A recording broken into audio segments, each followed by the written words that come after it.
Okay, we are going to do a very, very basic watercolor class, and we're going to make these little bookmarks so that we'll teach you 3 different techniques.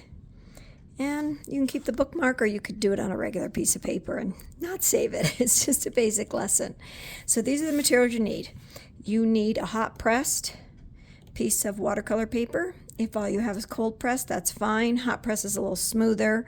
Cold press is, got some rough, really nice rough edges to it. But we're going to be using a pen to draw on the watercolor bookmarks, so it'd be better to have a little smoother paper. But any paper will work. Watercolor paper holds water a little bit better, and you can get that pretty cheap, like at Walmart. This is the set of watercolors I'm using. It's my grandkids' set, so it's pretty beat up. But that's all you need. You don't need anything fancy.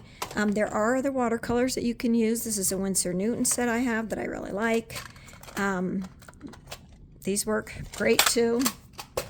I've also got this watercolor set that my daughter-in-law gave me that you could probably find on Amazon, and that set is great for travel. Some people have watercolor tubes. Tubes work great too. Today we're just going to talk about the cakes. You need a little water. I like to have a dirty glass and a clean glass of water. For this project, I'm using a very inexpensive paintbrush. Probably this bigger one I'll probably use. They're just, like $1.50 paintbrushes, okay? So the first thing that we're going to do is we're going to talk about wet on wet. So we're going to do a third of the page. You can see here, a third is wet on wet, and then we put a little salt on it, water drops on it. And then the middle one is wet on dry with some salt. Yeah, you do need salt, sorry. And then the bottom one is dry on dry with 2 different colors. Okay, so the first thing we're going to do is get our page wet, not too wet, but wet enough that it's going to take the color. And we're going to see what the effect is when we put the paint on it. So we're going to put a little bit of red on it. And if you watch, you can see how the color will go where the water is. So when you already have it wet, the color's going to bleed, okay? And you can get some really fun effects with that, all right? And then we're going to let that dry a little bit before we put the water drops on it. But we're going to move on to the wet on dry. So I'm going to pick a different color. And if you'll notice, got a little more paint there. If you don't wait between colors, they do bleed a little bit, okay? See how some of that pink got into there, okay? So when you're painting and you're doing a wet technique with paint watercolors, you've got to wait between layers, but I wanted to show you, I didn't wait, so you could see that they blend a little bit. All right, so now we're gonna take a few drops of clean water, let that dry a little bit. As you can see, you get some pretty cool effects.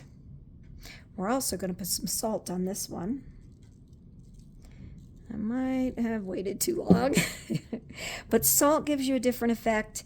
But you can make a lot of creative things by adding whatever you feel like adding. So, okay, we're going to let that dry a little bit more. And the next thing we're going to do is a dry technique. Okay, and we're going to do 2 different colors.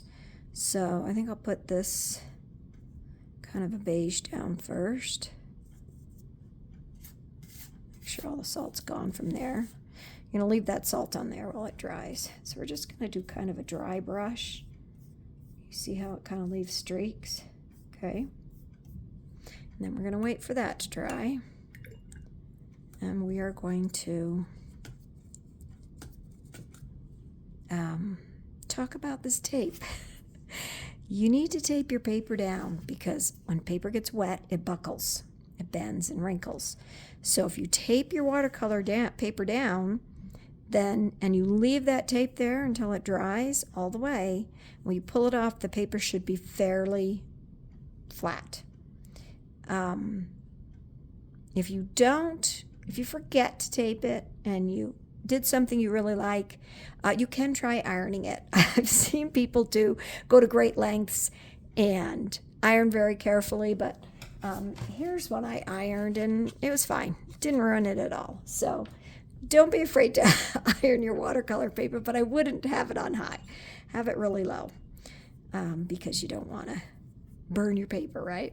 Okay, so now we are going to use a different color with kind of a dry brush, and I think I will put a blue on and we'll see what happens. Just making sure that that's not too wet. Another dry, it's a little more wet, but it can give you a kind of a cool technique. Let's say you're wanting to do a sunrise or, you know, something else. It's just kind of a cool effect. All right, so that's it for the watercolor part of it. Pretty brief. I would play this tape over again and maybe practice on some paper. Get the paper wet, put wet paint on it. Leave the paper dry and put wet paint on it. And then this one is a fairly dry paint color and then another fairly dry color. Now you've got to let this dry completely before you draw anything on it if you do want to draw on it. So we're going to just let this sit for a minute. I do want to make it clear that when you're painting wet on wet, that's a technique. Dropping water on top of wet paint is another technique. Dry or wet paint on dry paper is a technique. Putting salt on it is a different technique. These are 4 different techniques right here, and you don't need to, you can mix and match. You could do wet on dry and put the water droplets on, or put the salt on the wet on wet. Just showing you different ways to paint. Okay, once you can put your hand on the paper and it doesn't feel cool, it's time to take the tape off. You can hit it with a blow dryer like I did because I was trying to get it to dry quicker. Or you can do this. As you pull the tape off, be very careful because watercolor paper is kind of layered. So if you pull it like this, instead of pulling like this, oh, that's pretty crooked. If you pull like this, it does a little better job. If you pull like this, it could tear the paper. Okay, so once you get your paper all off, you can draw what you want to draw. These are the 2 pens that I want to use. Micron, and that one's a pretty thin one. This is a little thicker. I did a little sketch so I know what I wanted to draw. So I'll put that to the side, and we'll draw a little picture on the. Now remember, if you do this when it's wet at all, it's just going to, the pen will just kind of go dry. So these are cone flowers or echinacea. I just looked up a photograph of a cone flower online and just kind of drew from that. If you're wanting to get ideas of what to draw online, you're always welcome to look at other people's art and get ideas from them. But if you're going to ever do art that you're going to sell, you need to have your own ideas.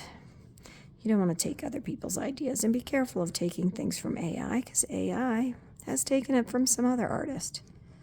So I just draw a few petals. Maybe put in a few more underneath. I think I'll just do 2. And then, a couple dots give a little texture to the center of the flower. You don't have to be perfect. Then I'm going to use a thinner pen. Do a couple more lines on here.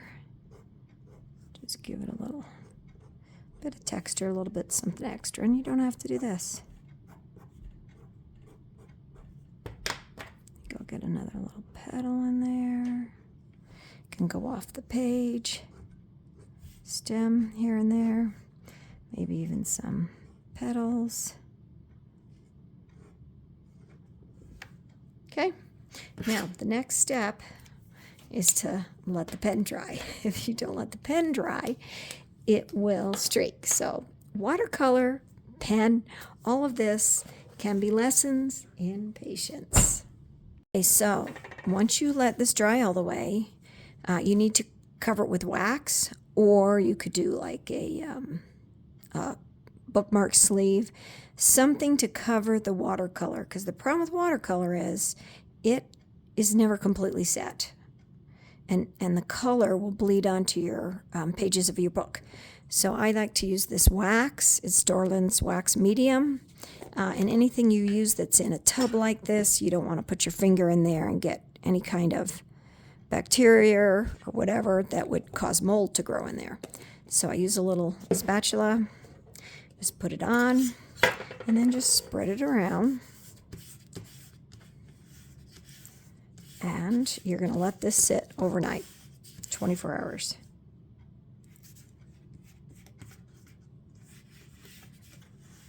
Okay, and just let it sit. And then the next day, you can buff it. And then just lightly buff it with a rag. And then you can cut a hole and put a little tassel on it. And that's all there is to it.